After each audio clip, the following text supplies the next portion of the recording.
I do deserve this?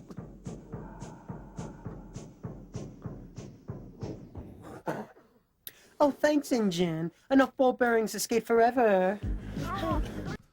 Hello, everyone, and welcome back to another bad movie review.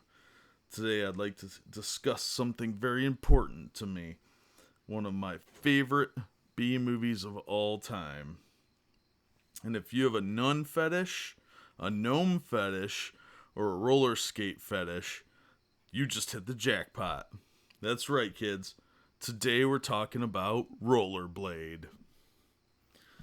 Now, in the second dark age of man, as it were, or people, in the city of Los Angeles, the evil Dr. Santakoi plots to conquer the land by going to Mexico to get energy weapons. There's only one force that can stop him: the Cosmic Order of Rollerblade. Aided by the Marshal and the Roller Patrol, the Cosmic Order tries to keep order. That's well written. Dr. Sadekoi, however, needs the sacred power crystal from the Holy Order in order to make a rocket ship to get him over to Mexico, over the Great Chasm.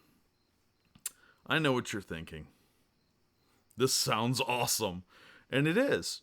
It's a tale as old as time. It has infiltration, betrayal, acceptance, religion, and ultimately love. But with roller skates and magic butterfly knives. Yeah, I'm not even kidding. There's magic butterfly knives that heal people with a smiley face light. Blinky, blinky, blinky. It's really hilarious. This is one of the most innovative movies I've ever seen because it's so completely off the reservation different from what everybody else did in 1980s apocalypse films. Talked about Warriors of the Wasteland last time and how it's just a really low-end knockoff of like Mad Max Road Warrior. And this is completely different. This is a ultra low-budget apocalypse film, but the premise is that you have to skate or die, as it were. It's got girl fights, a hot tub scene where the girls make up, and this movie's got it all. Everything you want. There's at least 4 sets of boobies, and you see them more than once, most of them. You get some beaver shots, about 4 of them, from multiple times in some cases. So if you're into the nudities in your films, as I do tend to enjoy, then you can have that. It's got everything. It's got chicks dressed like the Grand Wizards of Awesome because their gnome hats look a little bit like clan hats. But they wear these pointy red gnome hats and they skate around dispensing justice to the remains of the wasteland. Yeah, I don't really, there's a few vagaries in there, but it's just got a little bit of everything for everybody. It's got punk rockers on skateboards. You've got a guy that pushes his grocery cart around, and since he's an Indian, they play drum music, which is mildly racist, but it's still in good fun. And it even has a lady in a wheelchair who wears roller skates. Watch those details, kids, because that's worth noting. This movie is just, it's amazing. It's one of the greatest bad movies of all time. I don't even think it's that bad of a movie. It's a bad movie, but it's not an awful movie. People talk in these and thous a lot, but they kind of like forget occasionally. And yeah, some of the dialogue looks like it was dubbed in later from a studio cut, and maybe not even by the actor that's supposed to be saying the dialogue. That doesn't matter. It's a fun movie. It's super low budget, and it's got some creative ideas. It's a Donald G. Jackson original. And quite honestly, I love this movie. This is one of my top recommendations. It's really hard to find now. It was released on DVD years ago, around 2003. I managed to get a copy on DVD, but I haven't been able to find it on any streaming services. Every now and then it shows up on YouTube. Whether it's a legal posting or not, I'm not sure, but it's YouTube.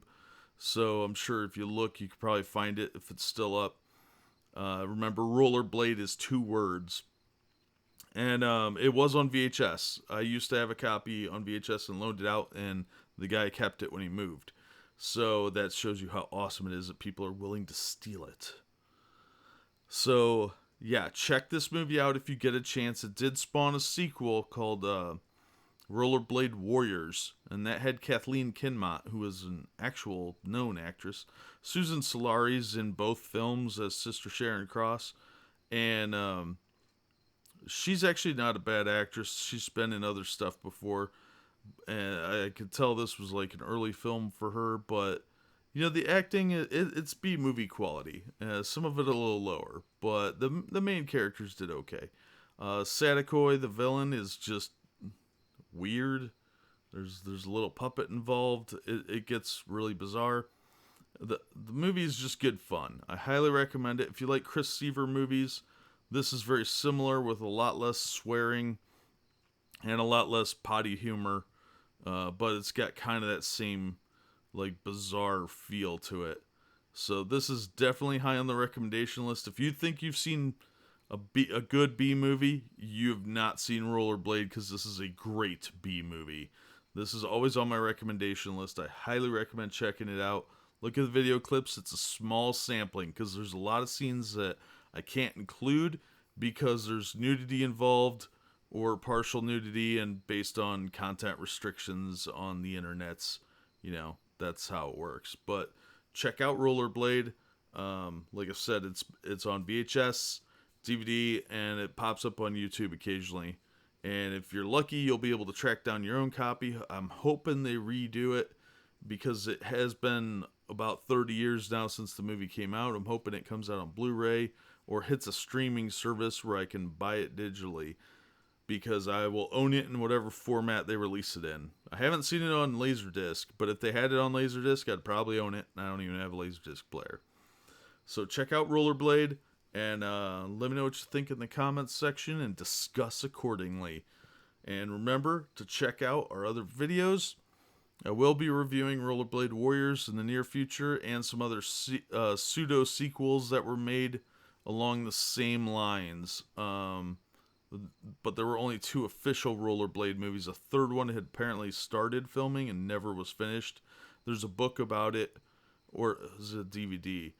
They wrote a book about one of the Rollerblade movies. I think it was Rollerblade 7, one of the pseudo sequels. But there was a documentary done about Rollerblade 3, the movie that never was. And if you like Rollerblade or Rollerblade Warriors, which was slightly higher budget, I recommend checking that out, because it's worth the $25 investment just to get some more of the mythology there. All right, that'll do it for this time, and thanks for listening, and we'll see you next time. I could take you all on with both hands tied behind my back. You're screwed.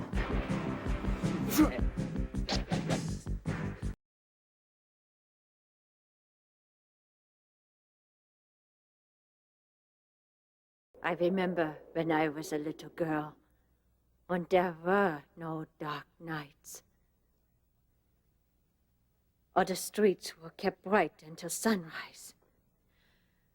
Fountains of light everywhere. And we skated for fun. Now, nights are black as ebon. And thou either skate or die.